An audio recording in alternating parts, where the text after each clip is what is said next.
Hey guys, it's Mazer. Today we're going to talk about what is Bitcoin and how big is the cryptocurrency market. Bitcoin is just an electronic payment system. Let's say I, for whatever reason, wants to give my money to Bob over the internet. Now, if Bob is willing to accept Bitcoins, which are a form of electronic payments, I can go ahead and send Bob some value in Bitcoins. A Bitcoin transaction between Bob and I amounts to a specially constructed sequence of numbers that I will send over to Bob, and this will be done entirely over the internet. These numbers will have certain mathematical properties that makes it hard for someone to really defraud the system or conduct some type of nefarious action. And the way I conduct this transaction in practice is either by installing a special piece of software, which we call a Bitcoin client, or I can work with a third-party service that can handle these mechanics for me. Now, one of the first questions you might have is, why would I want to accept Bitcoins in the first place? After all, a Bitcoin is just a bunch of numbers. What intrinsic value would it conceivably have? Surprisingly, that Bitcoins have real-world value. There are more and more merchants popping up each day who accept Bitcoins for transactions. There are also Bitcoin exchanges, places where you can go and exchange a Bitcoin for a euro, a yen, a dollar, and so on. The current value of Bitcoin in US dollars as of this video is approximately 40,000 US dollar per Bitcoin. Another question you might have is, why do people even bother with Bitcoin? Why don't I just use PayPal or credit cards?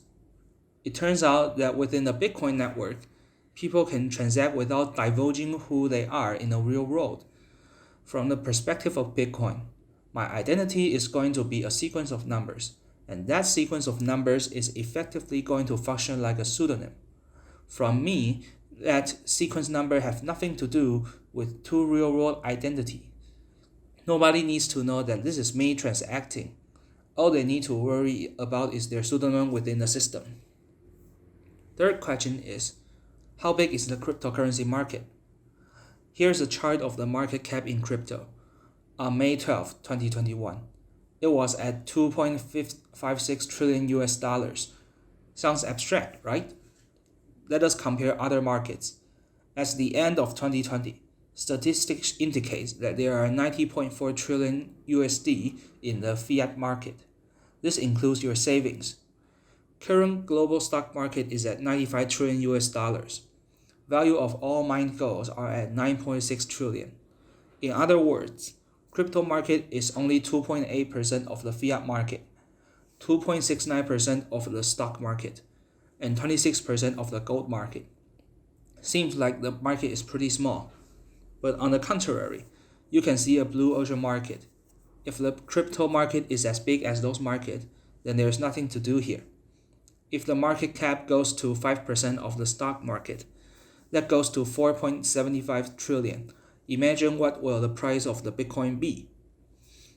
If Bitcoin is a company, it will be largest company in market value beyond Microsoft and Apple. Finally, how many users are there in the crypto market? There are lots of institutions doing this type of research. According to Third Global Crypto Asset Benchmark Study, published by University of Cambridge Judge Business School, they investigated over 180 companies, 47 countries around the world. Until Q3 2020, there are 191 million registered users. 101 million of them are willing to go through the KYC process. Now, there are 4 billion users on the internet. That makes only 2.5%. So there are lots of potential in this market. And the user growth in this market is super fast. Compared to 2016, there are 5 times more people. In summary, Bitcoin is a payment system. It's totally anonymous. There are 2.56 trillion in this market, bigger than Apple and Microsoft. Crypto market is 2.8% of the fiat market, 2.69% of the stock market, and 26% of the gold market. There are at least 101 million users. If you want to know more about cryptocurrency market, feel free to message me on Telegram. Link will be in the description below.